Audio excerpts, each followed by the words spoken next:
7 सितंबर को साल का आखिरी चंद्र ग्रहण लगने जा रहा है। यह पूर्ण चंद्र ग्रहण होगा जो भारत में दिखाई देगा। 3 घंटे 30 मिनट तक लगने वाले इस ग्रहण को लेकर मंदिरों में भी खास इंतजाम किए जा रहे हैं।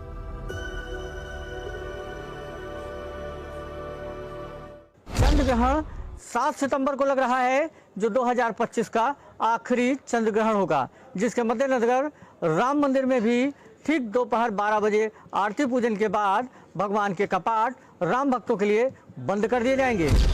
अयोध्या भगवान राम की नगरी की बात करें तो यहाँ भी तैयारी पूरी है। धार्मिक मान्यताओं के अनुसार सूर्य ग्रहण का सूतक काल 12 घंटे पहले ही शुरू हो जाता है, जबकि चंद्र ग्रहण का सूतक ग्रहण शुरू होने से 9 घंटे पहले लगता है। यानी चंद्र ग्रहण और सूर्य ग्रहण के सूतक काल में 3 घंटे का अंतर होता है। शास्त्रों के अनुसार जब भी सूतक काल आरंभ होता है तो उस समय भगवान की मूर्तियों को स्पर्श नहीं किया जाता है। साथ ही सभी मंदिरों के कपाट भी बंद कर दिए जाते हैं। वहीं ग्रहण काल के दौरान खाने पीने के लिए मना किया जाता है। ग्रहण खत्म होने के बाद घर और मंदिर की साफ सफाई की जाती है और दान पुण्य के कार्य किए जाते हैं।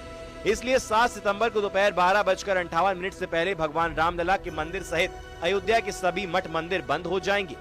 अयोध्या के पद्धति के अनुसार उस दिन रात को 9:45 को ग्रहण लग रहा है। इसका 9 घंटे पहले यानी करीब 2 बजे से मंदिर बंद रहेगा, तो दूसरे दिन खुलेगा।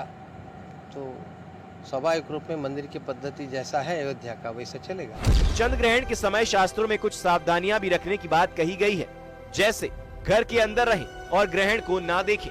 नुकीली वस्तुओं, कैंची, चाकू और सुई जैसी चीजों का इस्तेमाल करने से बचें। गर्भवती महिलाओं को ग्रहण काल के दौरान सोना नहीं चाहिए।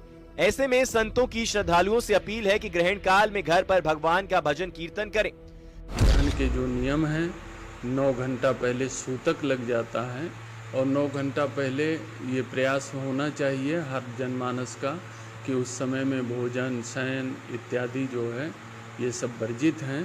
तो इन सब नियमों का पालन करना चाहिए और चंद्र ग्रहण का जो सही लाभ है उस लाभ को प्राप्त करना चाहिए। कब मंदिर बंद होगा?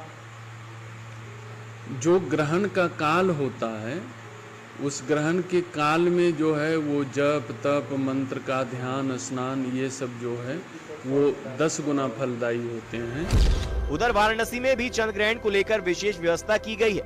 34 सालों में 5वीं बार प्रसिद्ध गंगा आरती का समय बदला गया है। गंगा सेवा निधि के अनुसार सूतक काल के कारण 7 सितंबर को गंगा आरती शाम के बजाय दोपहर 12 बजे होगी। सूतक काल शुरू होने से पहले आरती पूरी कर ली जाएगी। यह बदलाव धार्मिक परंपराओं के पालन में किया जा रहा है, क्योंकि सूतक में धार्मिक आयोजन नहीं होते। 7 तारीख को जो है वो चंद्र ग्रहण लग रहा है रविवार को, तो जिसको देखते हुए भगवती माँ गंगा की जो दैनिक आरती होती है उसका समय परिवर्तित किया गया है। 12:57 पर जो है वो सूतक काल लग रहा है, प्रारंभ हो रहा है।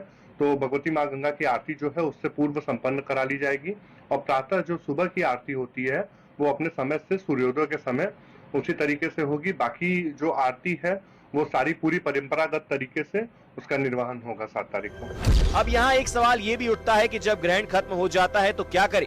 शास्त्रों में इसके लिए भी उपाय बताए गए हैं। मान्यता है कि ग्रहण काल खत्म होने के बाद गंगा जल युक्त पानी से स्नान करें, कपड़े धोएं और घर को साफ करें। जरूरतमंदों को दान और भोजन का दान करें। भगवान का नाम का जाप और प्रार्थना करें।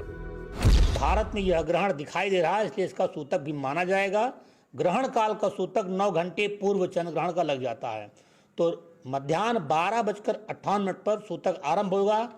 इसलिए मंदिर के सारे कपाट बंद कर दिए जाएंगे। रात्रि में 11:05 से लेके 12:05 पर उस समय ये ग्रहण काल अपने चरम पर होगा। 7 सितंबर का चंद्र ग्रहण एक खगोलीय घटना के साथ साथ आध्यात्मिक साधना का मौका भी है। इस दौरान आप घर पर रहकर भगवान का स्मरण करें और ग्रहण समाप्त होने के बाद धार्मिक कार्य करें। Bureau report, news 18।